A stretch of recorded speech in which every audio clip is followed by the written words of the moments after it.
গুরুপাদ সমর্পণ, গুরু বৈষ্ণবের চরণে নিজেকে লুটিয়ে দাও।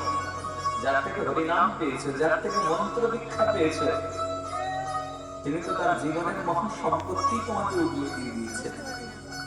তার মতো দাদা কে আছে?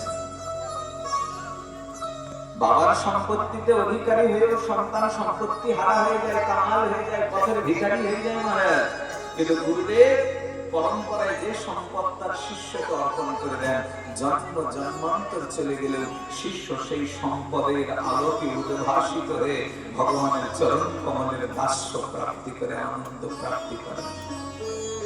কত সম্পদ দেন গুরুদেব।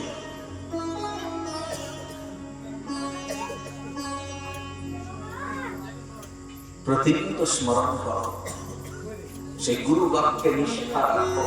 সত্য জ্ঞানে গুরু বাক্যে যাহার বিশ্বাস, অবশ্য তাহার হয় প্রয়োজন নিবাস। গুরুদেব যদি বলেন এটাই কর, তাই কর। গুরুদেব যদি বলেন